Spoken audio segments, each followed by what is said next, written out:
What do you do, beautiful people? It's your boy Crispy T with update number 5 on Calling of a Ravenous Bird, episode 3. That's update number 5 on Calling of a Ravenous Bird, episode 3. Let's get off right into this. So, if you recall, and it was a whole long time ago, I think I posted this prophecy about 3-4 years ago. I got it sometime at the beginning of the pandemic, so it's been a while, and I've not panned this in a few years, so there has been recent developments, and I'll just say to you that during the second week of June 2024, I actually had a dream that concerned DSTV and the SABC working through the satellite receivers or decoders to create a consolidated service concerning radio and television. And it was the radio park, as we know in SABC, if you know Auckland Park in Johannesburg. That's what it really entailed, as in that sort of infrastructure. And of course, there is the SABC in Auckland Park, which is the television station. But not SABC, as in DSTV also has its own television setting. So in the stream, as I was watching the TV in the dream, it started doing some strange things where the channels and the audio settings were like getting scrambled up. So if you know the scrambled thing, if you have a DSTV decoder or a satellite receiver, you know exactly what I'm talking about. So it was like scrambled up is something that is the jargon that they use to say that a loss in transmission, so to speak, in multi-choice terms. I do beg your pardon. And of course, I knew then that what was playing out in the spirit had to do with the vision that I saw on episode 3 of Calling of a Ravenous Bird, meaning the original prophecy. So for those that are new to this channel, and most of you would be, what actually happened in this in episode 3 is that I'll have it in the description box. You can go back into my earlier days when I first started out. And this prophecy actually just showed a break in transmission at the time, and for you to get back and get your DSTV settings or your multiple choice decoder or whatever working again, you had to pay your TV license, meaning there was an extortion figure that you had to pay, and you had to contact the multi-choice technical service or service agents, and that's when you'll get back into this, and that's when you would get your TV working again. So if you remember that I said it was specifically the TV licenses. So if you don't pay your TV licenses, say you're back on your TV licenses as we speak, come a time that you will have to pay it in order to have your DSTV working again. So we already know that the South African Broadcasting Corporation, which is the SABC, and they are already bankrupt like all the other parastatals. And if you've seen in recent news and the recent reports, that MultiChoice is technically now bankrupt as we speak. Sorry, not bankrupt, but technically insolvent. I do beg your pardon. So the term is technically insolvent. And this only means that they have more debt than their assets values on their books in order to pay or service those debts.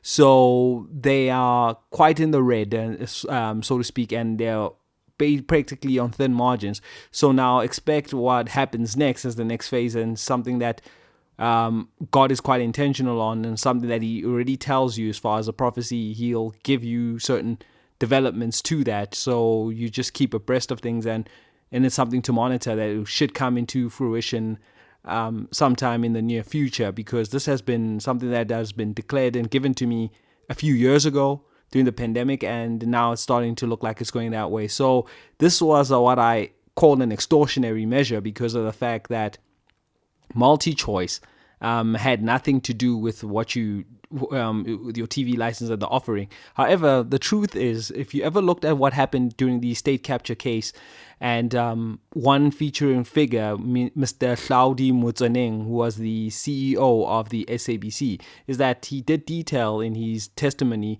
that he would have backdoor meetings with the MultiChoice people in order to ensure that certain things were above board, keeping the SABC afloat, that they had to pay their role and all that.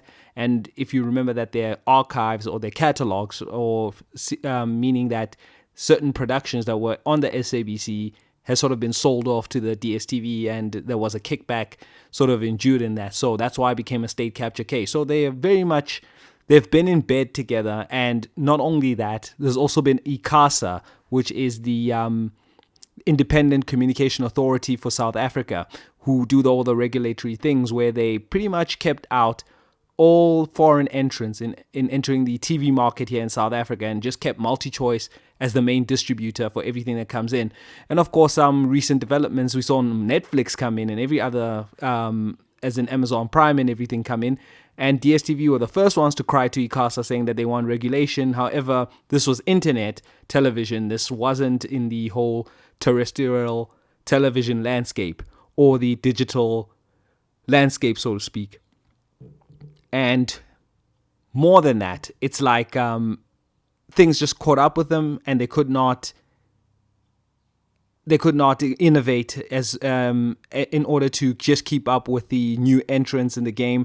And they just started running to the regulators, as they always ever did. And I'm talking more than 30 years or so to speak of all this industry protection, which does inhibit innovation if ever you are dependent on the law and bureaucratic measures in order to actually dominate a market, or being the sole monopoly in the whole TV landscape game. And so this was DSTV, and that's what put them in this whole financial position. And now that they could not deal with competition, here we are. So people, with that said, do also expect that there will be retrenchments and massive job cuts, so to speak, following from both the SABC and also the Multichoice contingency, or the Multichoice business unit and all that. Please just hang in there and brace yourself for the fact that it was already prophesied in another prophecy that, we are entering that realm of mass job losses here in South Africa. And this is where you really, really need the light of Christ to guide you and to show you exactly where you need to be and what you need to do at this point. So with that said, and like I always say, put your faith in the Lord Jesus Christ, and everything else in your life will work out right.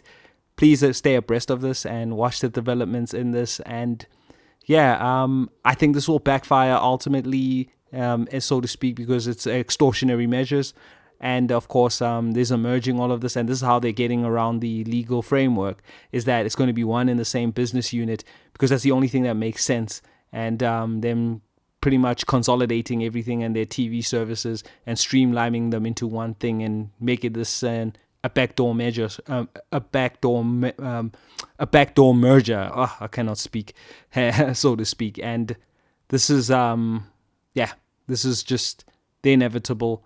And I suppose what ultimately will be the downfall of both DSTV and SABC in this regard. I don't know what else is going to come off of this, but this is what I was shown, and this is all how much I can say about it, instead of trying to gain too much inference over and beyond what God had showed me and revealed to me. Cheers, and check out the other updates concerning this prophecy down below, and I'll catch you next time. Cheers and bye-bye.